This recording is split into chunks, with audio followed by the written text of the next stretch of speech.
Bismillahirrahmanirrahim. Assalamualaikum warahmatullahi wabarakatuh. Bertemu lagi dengan Umi Nini Gawa dengan Sirah Nabawiyah Kisah Rasulullah, dan bekerjasama dengan CM channel YouTube TV yang pada hari ini akan membacakan bab yang ke-39. Untuk semua saudaraku muslim dimanapun berada, anak-anakku, cucu-cucuku, saudara-saudaraku dan sahabat-sahabatku semua selalu sehat afiat dan dalam lindungan Allah SWT. Dalam pandemi COVID-19 ini, ikutilah protokol kesehatan yang dianjurkan oleh pemerintah. Kita mulai. Allahumma sholli ala sayyidina Muhammad wa ala ali sayyidina Muhammad. Islam adalah mengajarkan kebaikan. Di Islam kemudian menjadi bahan diskusi yang amat ramai di kota Mekah. Untuk yang belum masuk muslim, menanyakan kepada teman-temannya yang sudah masuk muslim bagaimanakah Islam itu sebenarnya, dan ingin tahu selalu bertanya, namun yang tidak suka mereka tidak henti-hentinya untuk menjelekkan agama Islam. Apa yang diajarkan agama barumu itu? Katakan padaku sobat, agar aku bisa mengetahui, paham mengapa kamu begitu mudah meninggalkan agama nenek moyangmu menyembah berhala. Kata seorang kepada sahabatnya, engkau tahu nggak bahwa hidupku itu sangat sulit? Jawab teman yang muslim tadi, setiap kali aku melihat orang-orang kaya yang mengendarai kuda-kuda istimewa, mengenakan pakaian-pakaian yang mewah, dan memasuki rumah-rumah yang megah, aku itu jadi bertanya, untuk apa sebenarnya Tuhan menciptakan aku ini? Aku tidak bisa menikmati hidup kecuali bekerja keras untuk makan hari ini saja. Sehari-hari makan aku harus bekerja keras membanting tulang.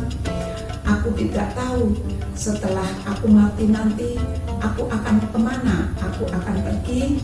Sesungguhnya sulit rasanya menjadi orang yang berharga dan mulia. Nah, sang muslim menoleh dan melihat wajah temannya itu tampak bersungguh-sungguh. Namun kemudian si muslim bercerita, datanglah Islam untuk mengajarkan bahwa kemuliaan bukan terletak pada harta kekayaan, emas perak yang menggulung, akan tetapi pada sebanyaknya kita berbuat kebaikan yang dan bermanfaat untuk orang lain.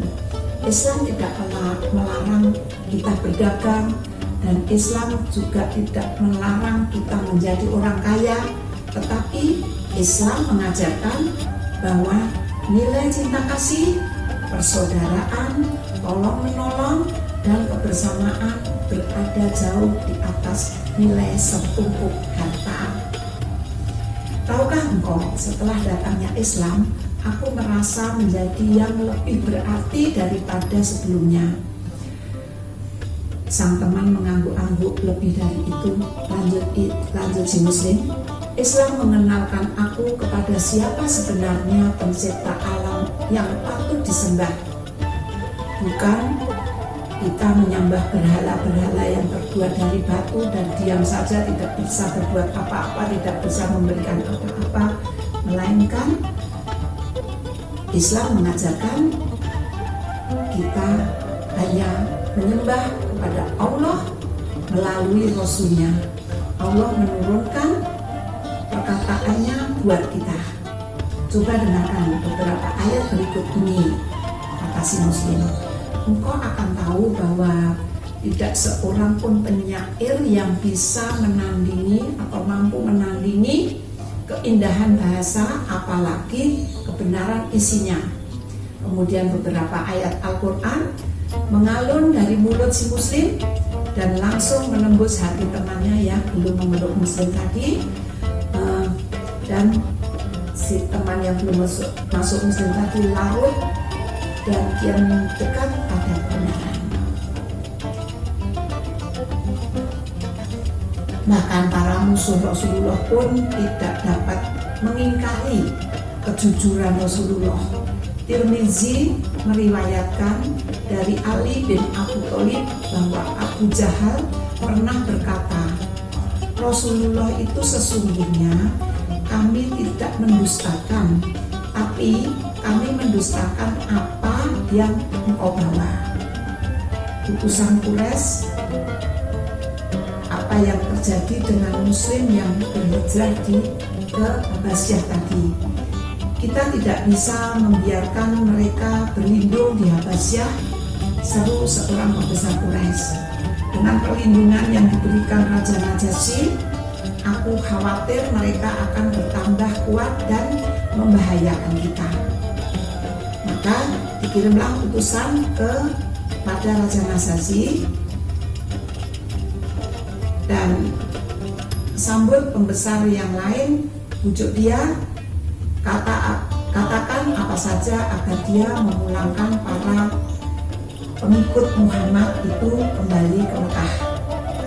Amr bin As dan Abdullah bin Abi Rabi'ah diutus menemui Raja Habasyah, Raja Najasyi, dan tiba di Habasyah mereka mempersembahkan hadiah-hadiah yang dibawa dari Mekah, hadiah-hadiah yang berharga untuk raja dan para pembesarnya. Paduka Raja, kata mereka, kaum muslim yang datang dari Mekah menuju ke negeri Paduka ini adalah budak-budak kami yang tidak punya malu. Mereka meninggalkan agama kami, meninggalkan bangsa kami, dan tidak pula menganut agama Paduka. Mereka membawa agama yang mereka ciptakan sendiri, yang tidak kami kenal dan tidak juga Paduka kenal.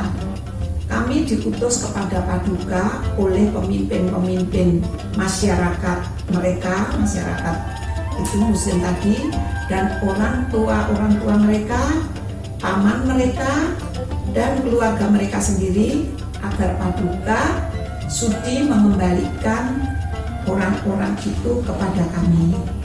Kami lebih mengetahui betapa orang-orang ini mencemarkan dan memaki-maki Tuhan-Tuhan kami. Sebenarnya kedua utusan tersebut telah menyogok para pembesar istana untuk membantu meyakinkan raja. Namun Najasyi adalah seorang raja yang bijaksana. Dia sama sekali tidak terpengaruh hadiah-hadiah yang dibawa oleh utusan Quraisy yang begitu mahal dan banyak.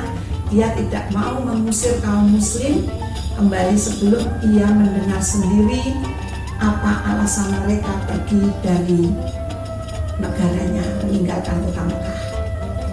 Bawa para pengungsi itu ke hadapanku, perintah Najasyi kepada utusannya, kepada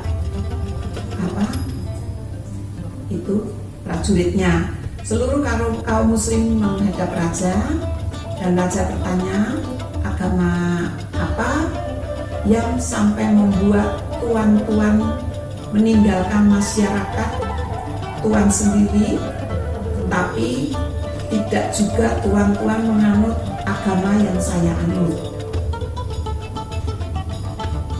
Jawaban kaum muslimin saat itu yang menjadi juru bicara kaum muslimin adalah sepupu Rasulullah SAW yang amat tampan, yang bernama Ja'far bin Abi Thalib. Paduka Raja, ucap Ja'far penghormat, ketika itu kami masyarakat yang bodoh, kami menyembah berhala, bangkai pun kami makan, segala kejahatan kami lakukan, memutuskan hubungan persaudaraan dengan kerabat, dengan tetangga pun kami tidak baik, dengan tetangga pun kami tidak baik, yang kuat menindas yang lemah. Demikian keadaan kami sampai Tuhan mengutus seorang utusannya dari kalangan kami yang sudah kami kenal asal usulnya. Dia jujur, dapat dipercaya, dan bersih pula hatinya. Dia mengajak kami menyembah Allah SWT yang Maha Tunggal, meninggalkan batu-batu berhala, sesembahan patung-patung yang selama ini kami dan nenek moyang kami sembah. kami menyembah. Dia mengajarkan kami untuk tidak berdusta, untuk tidak berdusta, harus berperilaku jujur, mengadakan hubungan baik dengan keluarga dan tetangga, menyudahi pertumpahan darah, serta menghentikan perbuatan terlarang lainnya. Dia melarang kami melakukan segala kejahatan dan menggunakan kata-kata dusta, melarang memakan harta anak yatim, dan melarang mencemarkan perempuan-perempuan bersih. Dia minta kami menyembah Allah SWT dan tidak menyekutukannya. Selanjutnya, disuruhnya kami melakukan sholat, zakat, dan saum. Lalu Ja'far menyebut beberapa ketentuan Islam. Kami pun membenarkannya. Kami turut segala yang diperintahkan Allah. Lalu yang kami sembah hanya Allah yang Maha Tunggal, tidak menyekutukannya, tidak dan dengan apa dan siapapun juga. Segala yang diharamkan kami jauhi, dan yang dihalalkan kami lakukan. Oleh karena itu kami memusuhi masyarakat kami memusuhi kami, menyiksa kami, menghasut kami, dan supaya kami meninggalkan agama kami dan kembali menyembah berhala, supaya kami membenarkan segala keburukan yang pernah kami lakukan dulu. Oleh karena mereka memaksa kami, menganiaya kami, menekan kami, menyiksa kami, menghalang-halangi kami dari agama kami, maka kami pun keluar pergi, dan ke negeri Tuhanlah kami. Tujuan kami ke negeri Tuhan, yaitu negeri Abasa. Tuhan jugalah yang menjadi pilihan kami. Senang sekali kami berada di dekat Tuhan, dengan harapan di sini tidak akan ada penganiayaan, penyiksaan, pelecehan, dan lain sebagainya. Najasyi mendengar perkataan Ja'far tadi dengan penuh kesungguhan, lalu katanya, adakah ajaran Tuhan yang dibawanya itu yang dapat Tuhan bacakan kepada kami? Itu pertanyaan Raja Najasyi kepada Muslim yang hijrah ke Abbasiyah. Untuk bacaan ke-39 sampai di sini dulu. Mudah-mudahan bisa dipetik apa yang Umi Nini sampaikan, sehingga kita dengan hati yang yakin, dengan keimanan yang meningkat, kita menjalankan semua perintah Allah, menjalankan sunnah-sunnah Rasulullah, sehingga ibadah kita lebih baik, lebih benar, karena semua keteladanan Rasulullah. Jangan lupa selalu bersolawat kepada Rasulullah agar kelak kita di akhirat mendapat syafaatnya. Billahi taufiq wal hidayah. Wassalamualaikum warahmatullahi wabarakatuh.